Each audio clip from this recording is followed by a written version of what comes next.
Hello, ladies and gentlemen. If you don't already know, the Champions League draw has just been finalized. Now, I am currently on an island in Croatia, and this is my current view while recording. However, I still got to give you guys my very early predictions for the Champions League. I mean, the matches are coming up fairly soon, only in about a few weeks. To be honest, the groups look very interesting. Some of them are really well balanced and very difficult to predict. So as always, let me know your thoughts in the comments below. Drop another like, subscribe if you're new. If this video gets 2,000 likes, I'll do the same thing for the Europa League and the Conference League. But without any further ado, let's get into it, starting off with Group A, with Bayern Munich, Manchester United, Copenhagen, and Galatasaray. Two heavy favorites on paper in this group without a doubt, but anyone that's in a group with Bayern Munich knows that they could potentially be in trouble. This side, even if they don't win the Champions League, always have many one-sided matches going their way. They have made some squad improvements as well, signing Kim Min-jae in the back, who was fantastic for Napoli last season, as we all know, and Harry Kane up top from Tottenham. Even last season, when Bayern Munich weren't the most consistent, they still topped their Champions League group. They had to face the likes of Barcelona, Inter Milan, and Victoria Plzen. Some people consider this the group of death last year. This group on the surface might not be so easy either. Obviously, Manchester United, despite slipping a few times in recent years, is still a highly valued squad, and the Turkish side Galatasaray have made some massive improvements to their team. This transfer window alone, they secured Icardi, Wilfried Zaha,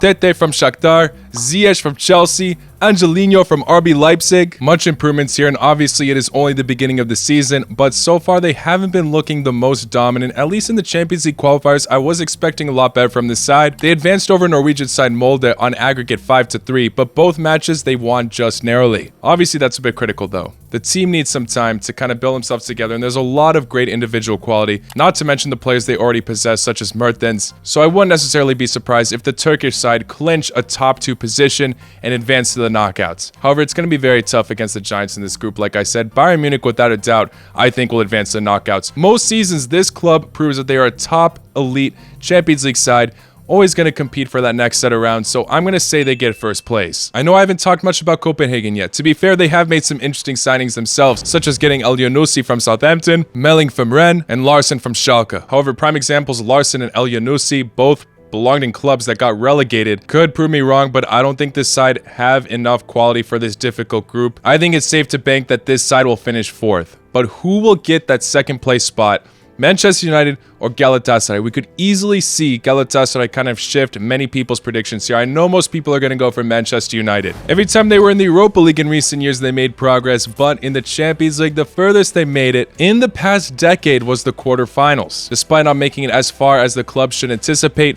That being said, in the last decade, they also never have been grouped. Despite being shaky at some moments in the group stage, they always end up finding their way to the knockouts. So I wouldn't be surprised if head-to-head against Galatasaray, they do slip. However, by the end of the group stage run, I do see Manchester United clinching 2nd and Galatasaray fall short to 3rd, which would still mean they go to the Europa League. Moving on to Group B, interestingly enough, 3 of these teams competed in the Europa League last year. Sevilla, who won the whole thing, Arsenal, PSV, and the one who hasn't was Lens. Arsenal are looking to make a proper return in the Champions League. They haven't been in this competition since the 2016-2017 season. Every year since then where they have played European football was in the Europa League. And right now they have a fantastic squad that can definitely have them push far in this competition. They have never won the whole thing in their entire history, but I do think that they can make a deep run. Obviously, their star boy Bukayo Saka is gonna most likely be in form throughout the year. Martin Odegaard captaining his club at 24 years of age, very impressive. Also just signing this season the likes of Declan Rice, Kai Havertz. Unfortunately, Timber has picked up a heavy injury, so most likely we will not be seeing him play in the group stage, which is a shame. However, Arsenal still have some quality defenders there that can back this side up, such as Saliba being one of the best young defenders. I know Arsenal didn't do as well as they wished to in the Europa League last season. However, I do think that they're going to take this competition very seriously, and I think they can handle this group. I think they definitely have what it takes to get first place. Now, PSV is very interesting to analyze as the club got rid of so many players and brought in a lot of new ones. Xavi Simons was fantastic for them. Their left back Philip Max has gone to Frankfurt, but they brought in the likes of Noah Lang, Schouten, and they also brought in 3 Americans, Ricardo Pepi, the center forward, Serginho Dest from Barcelona, and Malik Tillman. Regardless, though, last season they finished 2nd in the Eredivisie, which is very impressive, over the likes of Ajax.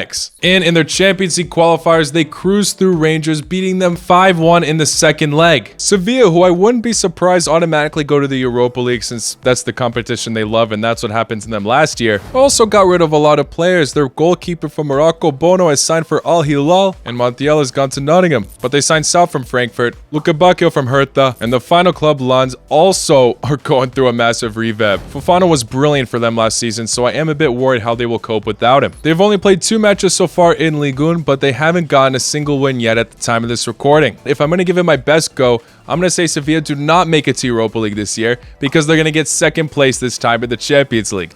PSV get third, and Lens fourth. I don't want to underestimate the French side. Obviously, they were fantastic last year, very much challenging PSG for that league title, only 1 point behind them. Anything's possible though, and best of luck to all these clubs. Now taking a look at Group C with Napoli, Real Madrid, Braga, and Union Berlin. Napoli obviously stunned the world last year. They were fantastic in the Serie A. They made it pretty far in the Champions League, also topping their group. They did lose the likes of Kim Min-jae, like I mentioned, but for now they have still held on to their brilliant attacking force, including the likes of Kvicha Kvaratskhelia and Victor Osimhen. Real Madrid obviously have the best legacy out of any club in this competition. However, at the moment, they don't look to be the favorites, in my opinion, to win the whole thing. I do think they'll still make it out of the group, but Courtois have just picked up a year-long injury, tearing his ACL. They've replaced him with Kepa. He looks very determined and motivated to represent the club. However, only time will tell for his performances. Also, they obviously just lost Karim Benzema as he's gone to Saudi Arabia and have replaced him with Joselu, who I don't think will reach the same numbers Benzema usually gets year after year. Bringing on Jude Bellingham has been a massive plus, though. He has been phenomenal so far in La Liga.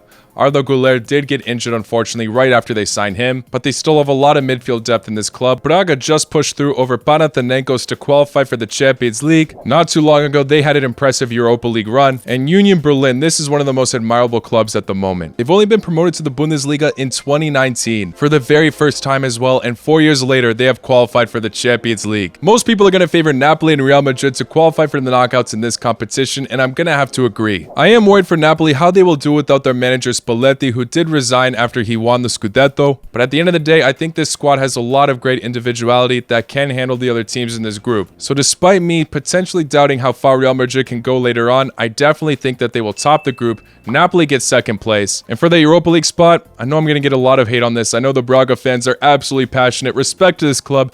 Won't be upset if I'm wrong, but I'm going to go with Union Berlin getting third place and Braga fourth. Sorry, I did have to move inside as it was getting a bit too dark out there. But anyway, moving on to Group C. We got Benfica, Inter Milan, Salzburg, and Real Sociedad. Let's not forget about how great of a run Benfica had until they did have to face Inter Milan in the Champions League. They fell out of form once they came up against them, but before then, they topped their group over the likes of Juventus and PSG, all on the final match day as well, and then demolished Club Brugge in the round of 16. Now, just like many clubs we already talked about, this squad has changed a bit. No more Ramos, but they have acquired Di Maria. Also in the center forward position, they have the Brazilian Cabral. And in the midfield, they acquired the Turkish Koçku, who was fantastic for Feyenoord. Honestly, Benfica do look to have what it takes to get first place still, just like last season. However, it's tough to say against the side that they did get knocked out to last year as well, like I mentioned. Inter Milan are missing a key component to their team, Brozovic, who did go to Al Nassr. Their goalkeeper Onana has also left the squad, but they have replaced him with Jan Sommer. No more Lukaku or Dzeko, but they do have Thuram now, and Alexis Sanchez has rejoined them from Marseille. And in the defense, they have brought Bayern Munich man Benjamin Pavard. It's definitely going to be either Benfica or Inter Milan that do get first place. Regardless though, I'm saying both clubs do advance to the knockouts of the Champions League. Which club will have a more favorable round of 16 matchup though, quote unquote? I think you can argue that both clubs are missing some potential key components, but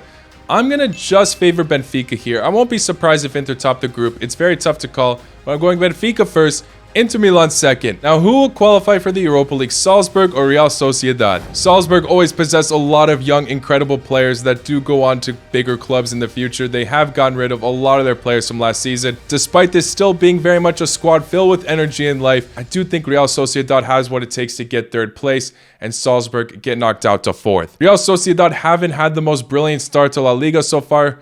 No wins, no losses, just 3 draws. But let's not forget last season they topped their group in the Europa League over Manchester United. I think this squad will have their moments for sure and get a Europa League position bare minimum. Now for Group E, what a group. You've got Feyenoord, Atletico Madrid, Lazio, and Celtic.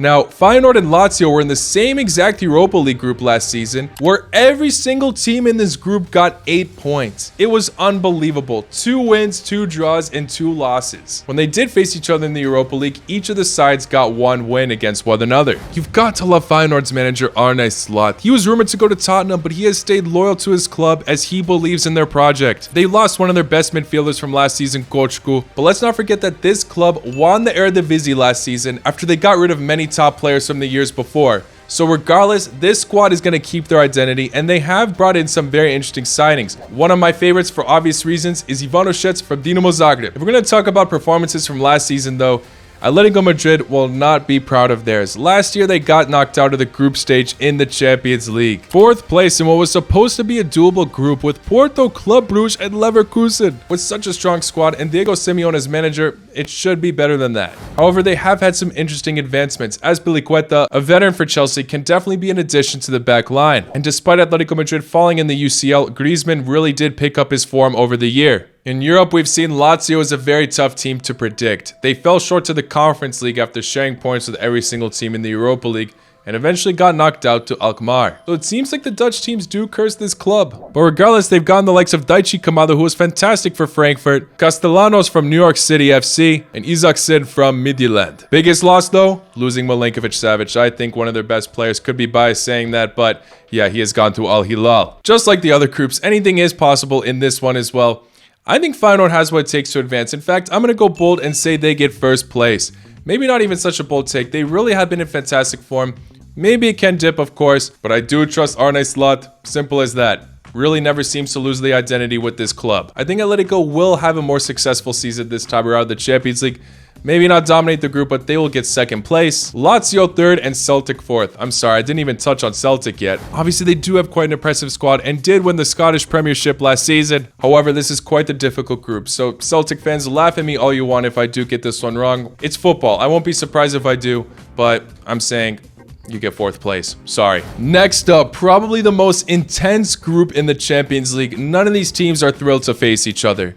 PSG, Borussia Dortmund, AC Milan, and Newcastle. Lots of drama here. First off, Qatar versus Saudi Arabia ownership, and also Tonali facing his boyhood club that many people claim he didn't even want to leave. Newcastle haven't played in the Champions League in a very long time, so since their return, they come out with one of the most difficult scenarios. None of these teams are going to be easy, but I do think they have what it takes to push through. Finishing in the top 4 obviously, but getting 4th place in the Premier League is very impressive. With the squad that they have not only heavily upgraded this transfer window, but also many of their players have looked to really find their form over the years, such as Alexander Isak. I do see him scoring loads of goals in the Premier League in particular, and I wouldn't be surprised if his form translates to the Champions League. Now, AC Milan are getting a lot of praise from many, as like I said, they did sell Tonali to Newcastle, which obviously gave them a lot of funds to go all out in the transfer window. The midfield depth, without a doubt, has improved as they signed the likes of Loftus-Cheek, Musa, and Reinders. And they also have loads of wingers to rely on. They're in fantastic form at the moment so far. For example, Christian Pulisic has already scored 2 goals in 2 matches. Without a doubt, these are some fantastic signings. I'm just not entirely sure if we can be 100% convinced on them yet. I know they have been in solid form,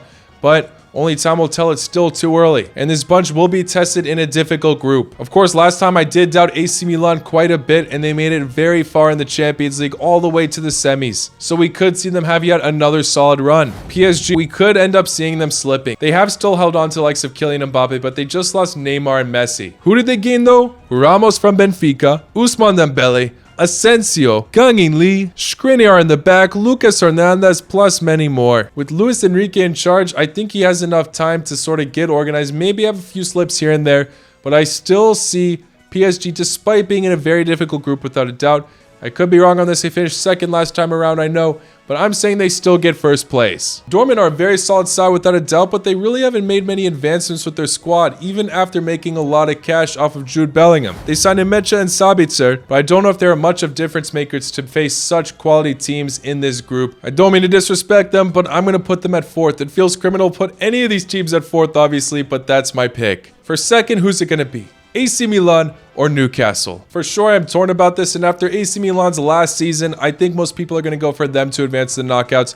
As also I said, many people are very impressed with their transfer window, but I'm going to favor Newcastle to get second place. So AC Milan go to the Europa League. This group is the toughest one to call, the toughest group on paper as well. So no matter what I say, there's going to be disagreements. Obviously, let me know your thoughts. A group that's a bit easier to potentially call though is Group G. Manchester City, RB Leipzig, Crvena Zvezda, and Young Boys. Manchester City, the previous champions, without a doubt they're going to get first in this group. If they don't, that would be shocking. Some of the best players in the world on this squad, and they've only added on signing the most expensive defender, Joško Gvardiol, who I'm a massive fan of, obviously. He's coming up against his former club as well, RB Leipzig, and these sides have faced each other already in the round of 16, where in the second leg, Manchester City destroyed them 7-0. Yeah, there's just no way City are not getting first. In fact, I could see Erling Haaland potentially breaking some goal-scoring records in this Champions League run. For second place, I think it's safe to go with Leipzig. Yes, like I mentioned, they did get rid of Gvardiol. They also got rid of Szoboszlai, Christopher Nkunku, Leimer, Andre Silva, but they also signed a lot of course, young talent. Openda from Lens, Lukeba from Lyon, Xavi Simons on loan, the list goes on. They're still keeping the reputation of having a lot of elite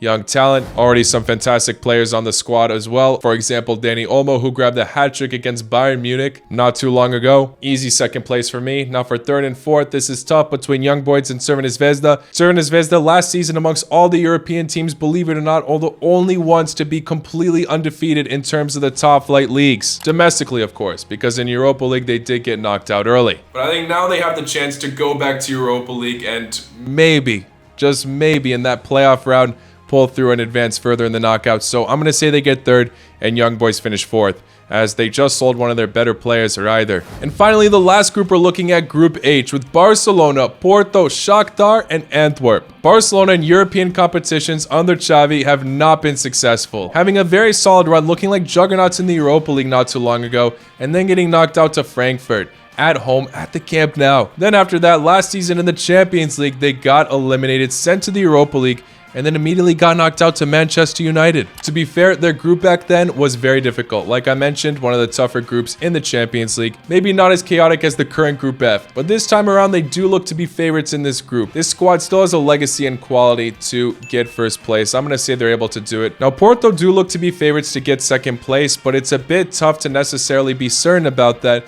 as Taremi is heavily rumored to leave the club, and Otavio just went to Al Nassr. It's a team full of warrior those, and their defensive midfield still looks very solid, so I'm gonna keep them at that second place spot. Shakhtar, although they have a lot of other young Ukrainian prospects, they might not be as electric without the likes of Mudryk. I think it's going to be a close battle with Antwerp, as they were really solid last year, winning the Belgian Pro League in the dying minutes, as them, Genk, and Union Saint-Gilloise all had a race of their own. They currently possess a few injuries in the back line, but who knows, Alderweireld can still captain the side to glory. At this point, it's really tough to call, but I'm going to go for Shakhtar third and Antwerp fourth. But yeah, those are my very early Champions League predictions, literally just recording this straight after the draw.